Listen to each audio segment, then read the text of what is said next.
Assalamualaikum warahmatullahi wabarakatuh. Salam dan bahagia. Saya Gunawan Bakti, CGP Angkatan 10, ingin mempresentasikan aksi nyata Filosofis Pendidikan Nasional Ki Hajar Dewantara. Pembimbing, fasilitator Ibu Yujelma STMSI dan pengajar praktik Ibu Jayani SPD. Apa manfaat mengikuti modul 1.1 dalam program Guru Penggerak? Di sini saya menjadi paham tentang pemikiran filosofis Ki Hajar Dewantara. Tentunya dengan pemahaman yang saya miliki, saya bisa memperbaiki model pembelajaran ke arah yang lebih baik. Apa perubahan yang dilakukan setelah mempelajari modul 1.1? Saya teringat sejatinya seorang guru harus bisa menghamba pada murid. Menghamba bukan berarti sujud di depannya, tetapi menyediakan kebutuhan, menyediakan ilmu sesuai dengan pola pikir yang mereka miliki. Tentunya dengan materi yang saya dapatkan, saya ingin mencoba merubah pola pikir pembelajaran atau merubah pola pikir. Selama ini saya mengajar yang sifatnya menggunakan teacher center atau berpusat pada guru.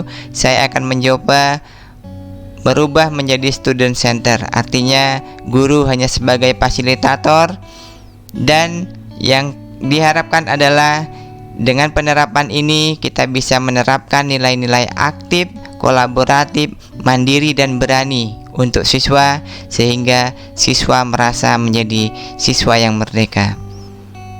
Tahap pertama untuk kegiatan ini adalah saya melakukan perencanaan, diskusi dengan kepala sekolah dan teman sejawat. Tentunya diskusi ini amat penting buat saya, bagaimana membuat perangkat pembelajaran yang baik dan berpihak kepada murid. Selanjutnya tahap pelaksanaan, saya menyambut siswa di depan kelas dengan menyalami. Tentunya tak lain tak bukan tujuannya adalah agar saya lebih dekat dengan siswa dan mengajarkan siswa tentang budaya-budaya sopan santun, budaya-budaya bersalaman.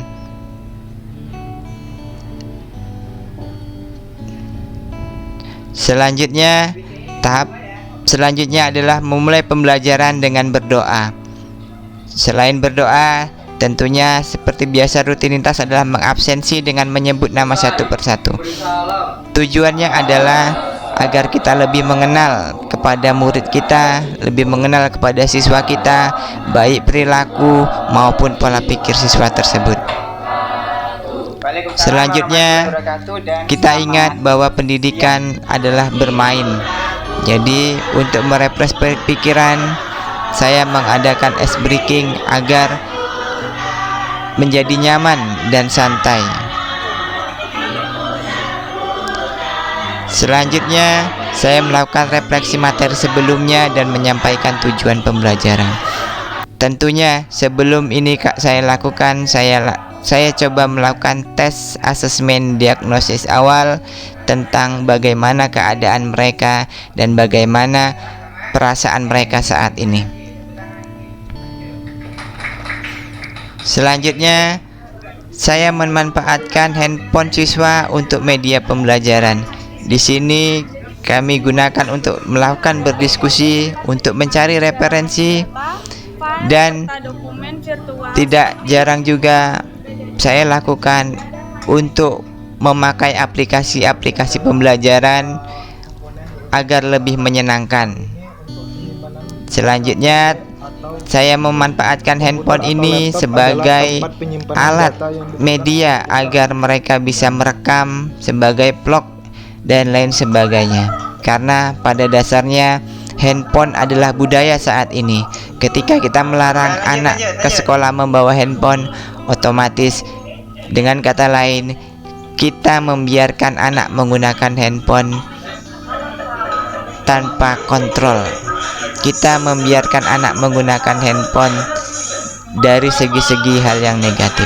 Oleh karena itu, saya pribadi merasa handphone ini harus kita manfaatkan agar kita bisa mengontrol dan kita mengikuti perkembangan zaman. Setidaknya mereka tidak melihat hal-hal yang buruk di dalam handphone, tetapi mereka bisa memanfaatkan handphone ini untuk hal-hal yang baik. Tahap selanjutnya, mereka tentunya melakukan demonstrasi hasil kerja, baik perorangan maupun kelompok. Dan yang lebih penting adalah merefleksikan pembelajaran bersama pada tahap akhir. Nah, tidak lupa ketika akhir pembelajaran kita lakukan refleksi dan berdoa. Dan setelah melakukan kegiatan tersebut, maka saya merefleksi diri saya sendiri bahwa ada hambatan, ada beberapa tantangan yang perlu saya perbaiki di sini. Salah satunya presentasi yang dilakukan oleh anak. Ada beberapa siswa yang belum percaya diri untuk mempresentasikan pembelajaran. Selanjutnya, ada beberapa anak yang tidak peduli dengan kerjasama. Dia hanya mengikut kawan dan dia hanya mempercayakan kepada kawan. Yang pintar juga seperti itu. Yang pintar dia mengerjakan sendiri tanpa berkawan. Artinya bentuk kerjasamanya belum begitu terjalin. Ini adalah sebuah tantangan bagi saya. Solusinya adalah saya melakukan pendampingan individu untuk menumbuhkan rasa ingin kerjasama, baik yang sudah bisa maupun yang belum bisa, baik yang pintar maupun yang kurang pintar.